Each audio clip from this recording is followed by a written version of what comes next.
Welcome back to our channel, guys. Another episode. We're still here in San Francisco. We're in Northern Cali. It's getting late. It's getting a little chilly. Then our friend invited us over to see his setup. He is known for collecting one of the most rare acans you've ever seen. We have a lot to cover. So anyhow, let's go inside. Let's do this, guys.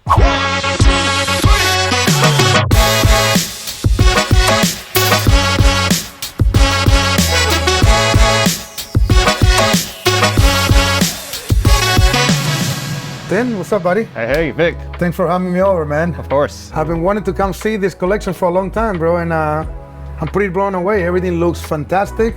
So the usual is to start with a bunch of questions. I'm gonna hit you hard because you got a lot going on here. First, what tank is this? It's the Red Sea Reefer 900 3XL. How long has the tank been running? Coming up on 3 years now.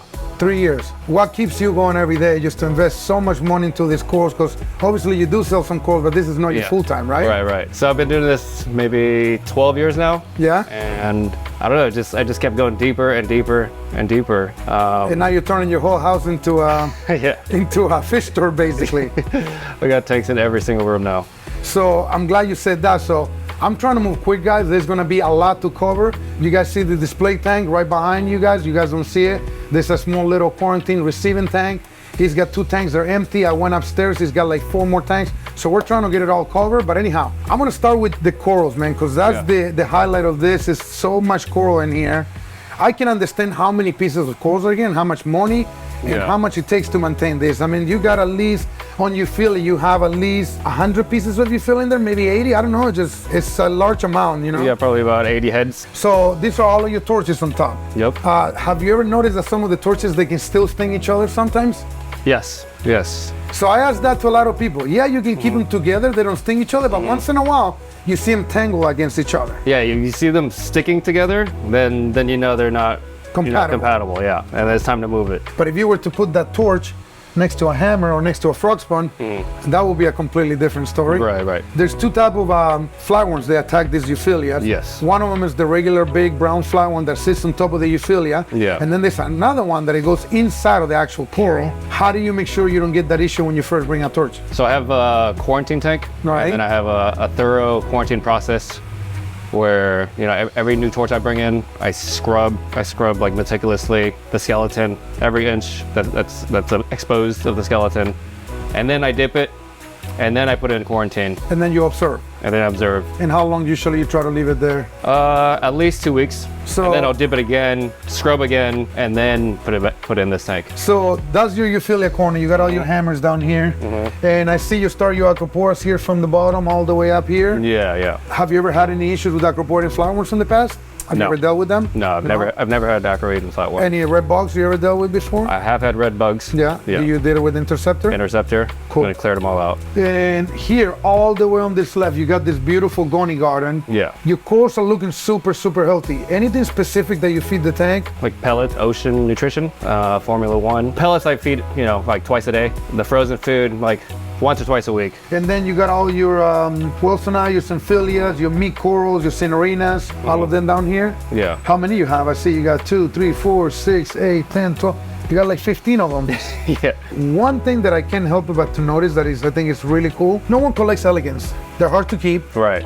And I see you got 1, 2, 3, 4, 5, 6, 7 of them. That's pretty cool. I haven't seen that in a long time. Are these frags, are they wild? I've had most of them for a year at least. Like this is my favorite elegance. One of my favorite corals actually, out of everything. I've had that maybe 2-3 years. Do you know it's one of the tougher corals to keep in the hobby, along with the long tentacle play? I've had this one almost a year now. And then you got your mushrooms all over on the floor here? Yep. Yeah, they seem to do well right here. The flow is like just about right. It's hard to make everything happy because it's a mixed reef. Since we're talking about flow, you only have two gyres? Two gyres. That's it, huh? That's plenty for you? 2 gyres, 350s. I'm pretty geeked out about these grafted torches. I've been collecting for a while. Yeah. I have 3 different kinds, and I see you have one that I don't have. Yeah. How long have you had that grafted torch? Not that long, maybe a month now. I think the tank's looking phenomenal, but I want to dive back into some of the maintenance routine. Yeah. So do you change your water? I do. Not too often. Maybe like once a month. And how much will you say you change? Like 10%. 10%? Yeah. And what salt do you use when you I use a regular instant ocean. Regular installation? Yeah. Okay. Alkalinity, what do you aim to keep it at? I aim to keep it at around 8. Calcium, it's around 450. Magnesium, about 1400. And the splice over there, you got it so half and half, it's beautiful. Oh, yeah. Because the green seems to take over the purple. That's so true. The much. green is definitely more dominant. Now let's look at your filtration real quick. Sure. All right, so you got a reef octopus protein skimmer here. Yep, reef octopus. You know what kind? It's the 200 INT, I believe. Okay. Yeah. And then you got a little kissel light here for your shadow, you say? Yeah. That's actually a tube that runs over to the other chamber. That goes over here. Well, what do you have over there? Well, let me show you. I have more corals. Okay, the little frag tank. Yes, sir. Oh my lord. Yeah, so this is my mushroom garden. So you got all your mushrooms here. They look beautiful, by the way. Amazing. Can we see your little quarantine tank real quick? Sure. All right. She's so sweet, huh? Kisses. You giving kisses, huh? You do? Like to give ears? She's gonna be 4 in 2 weeks. She's just too sweet. Yeah, sweet. She's a baby. Don't forget, guys, throughout this video, we're gonna hide an Easter egg of Casper somewhere. I'm gonna make it a little harder because you guys keep finding it too easy. First 2 people to find it, post it in the comments below, and we're gonna send you a swag pack right to your door as long as you're within the 48 states. All right, so here we have my little makeshift quarantine tank. All right. It's a little frag tank, all in one. So any new corals I get in, after they get dipped and cleaned, they go in here. This is where I observe them and make sure there's no pests that make it through. So can you tell me a little about the custom stand? Oh yeah. So I love it. You gotta get creative, guys. When you got this much going on, you don't have time to waste. You know, you get a light, you get a little bucket as a sump, and next thing you know, you're in business. You know? it's normally not here. It was it's a temporary thing. So I had to be resourceful and make a stand out of 3 buckets of salt. So we got 3 quarantine tanks. You got a bunch of acans, but we have a little problem. We're running out of time. So what we're gonna do, I'm gonna show everyone a quick sneak peek, and we're gonna leave this for the next episode. All right?